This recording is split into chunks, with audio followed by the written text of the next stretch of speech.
All right, so my name is Ionut Gagiu. Well, everybody calls me John. They've been calling me this for many, many years. I'm a father of three.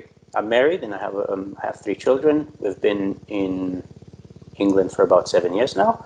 I'm currently full-time student and also president of a small organization that's meant to help the Roma and the Romanian community here in Newcastle. So, yeah, thank you for this, for this opportunity to be able to share with the people. Thank you. Welcome. And so you're now recovering from coronavirus. Tell us, John, how it all started. Sure. Symptoms, as I said already, it started as a cold, but then, if I can use the word escalated, it started. Um, I started breathing heavily. We started breathing heavily, mostly me and my wife, because the kids were asymptomatic. So maybe for 1 or 2 days, the eldest son had some fever, and my middle one had a little bit of fever, but that was it. But for me and my wife, it was constant pain, like constant pain all over your body, especially in the muscle area. And the constant fever for 2 weeks. We both had constant fever for 2 weeks. And you know, when you have the fever, it will just put you down. You just, you cannot move. You feel like you just want to sleep. You feel like you want to sit down. We have terrible cough, terrible, terrible headaches. And yeah, one of the things that we've discovered during this is that this virus, it will attack where you're most sensitive. So I have, according to the doctors, they called it the beginning of asthma. So I have a mild asthma. That's where I had my problems, the main problems with my breathing. My wife has some problem, with her kidneys, and she had migraines. Well, these were intensified, let's say, 10 times more than usually. So yeah, it's this. You get tired really quickly, and also one of the things that were pretty bad for me was that I could not eat, and I just didn't want to eat. I couldn't eat, and I lost my sense of smell and taste. Uh, and yeah, during this time, I think I lost somewhere about a stone and a half, which is about 10 kilograms, which is to lose this in about 10 days time. It's a lot. Were you all did you all test positive? Did you all get tested once you had the symptoms?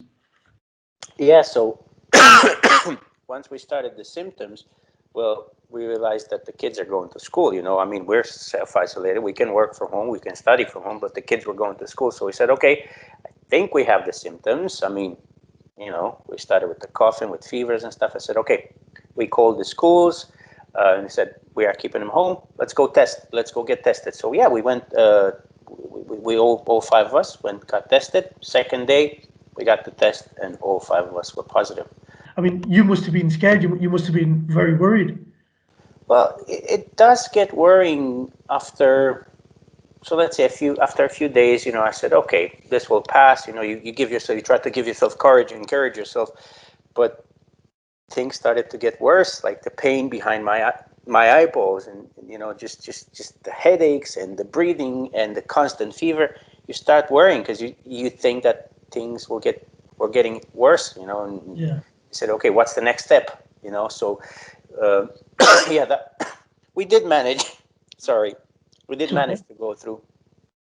But yeah, it's also the psychological factor because you don't know what to expect from this.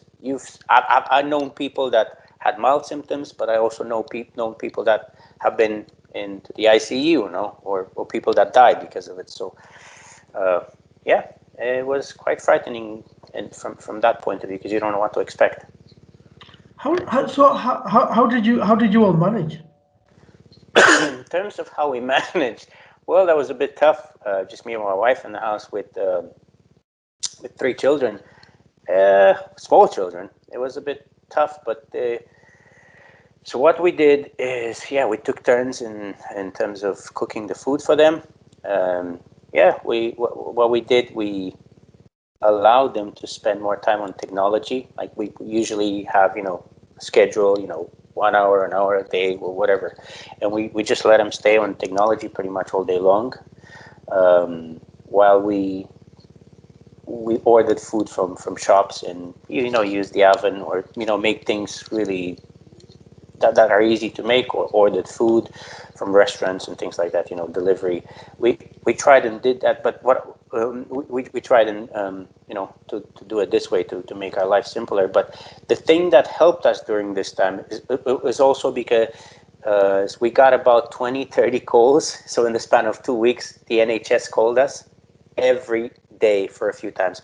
How are you feeling? Do you need any support? There are teams of voluntary people, volunteers that are there to help you. If you need shopping, if you need anything, let us know. So, okay, it was hard, but in the back of your head, in the back of your mind, that in a sense, you're not alone, because you do have some support, and that's because of the people of our community who offered to be volunteers. Just to help one another, to help each other. So knowing that in case you cannot do shopping or something, or it takes days from some certain shop to deliver the food, you can call somebody and they'll bring you the food that day. So yeah, it was in a way it was a good thing mentally to know that you have somebody behind you to support you with this. So yeah, thank you. You've mentioned you know people who have had coronavirus or have.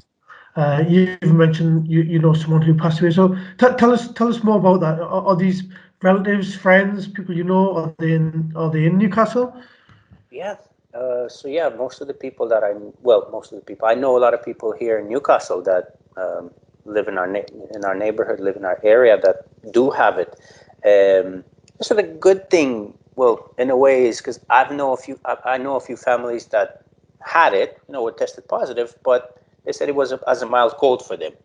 But on the other hand, I know people that also young as me, strong people, never had issues with health wise.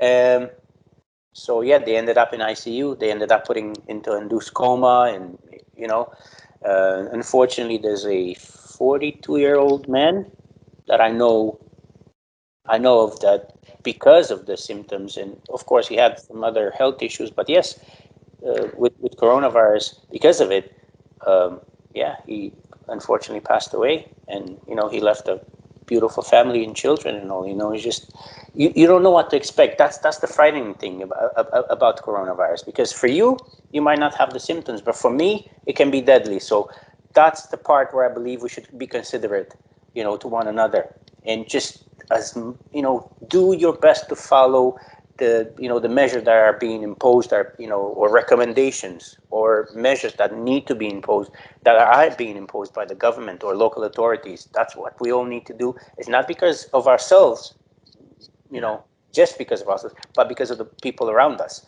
It's very important to be considerate. This has obviously had a big disruption on your lives. Are you guys starting to get back to normal? Has it? What are things like now? Are your children back to school? Yeah. So yeah, kids are back in school. We're back in work, back in studying. Yeah, because that's the thing. We couldn't even work on a computer, just doing our jobs from home. Like, we couldn't even do that. So that's the that was the part. It's for us. It was unfortunate. We were pretty much bedbound. Yes, we had to call school. We had to call work and everything. Just tell them, hey, I cannot even do this. Uh, with the normal cold, yes, you can possibly do that. But with this, it was much more than that. Um, so yeah, it's things. You cannot cook properly. You cannot take walks. We didn't do anything. Just stayed in the house. The kids stayed in the house with us, and yeah, it's tough with 3 kids in the house for a few weeks. I can imagine. So, do you think we're in a national lockdown now? Do you think the measures that have been introduced by government, measures that's in place now, do you think that's been enough? Do you think that is enough right now? Do we need, does the government need to do more? Do local authorities need to do more? Well, again, so just so people know, I'm no expert in the field. I have no expertise in this, but what I firmly believe is, yes, we have to listen to what the government is telling us, because they have the experts. They are the experts. We're not the experts. And to be honest, if I can, make a small parenthesis, when I see all these arguments on Facebook from people that, I'm a carpenter, whatever, and talk about coronavirus, and no, they are the experts from my point of view. They know what they're doing, and I believe we should listen to directions, recommendations, or things like that from the government, or measures that are being implemented at the moment. We have to abide by them. We've spoke a lot, and thank you for sharing and sharing your whole experience. Is there anything you want to add to what you've talked about today? No, I mean, I'd like to thank you for this opportunity to be able to tell people. But in terms of last few words, I want to encourage everybody. This we can get through this if we stick together as communities. Look at your own community, and if we respect each other, and if we listen to what authorities are telling us, that's the best we can do at the moment, right? None of us know, like most of us are not experts in this field. We have the experts there. Let's listen to the to recommendations, or whatever measures are put in place. Let's try and listen to that and try to be kind to each other. Let's keep in touch. Let's encourage each other. Let's if you can volunteer for the NHS. Just we are communities that need to grow to this, and I believe we will go together. Together we will go through this together eventually in time. So that's I'm hopeful. I have hope for this.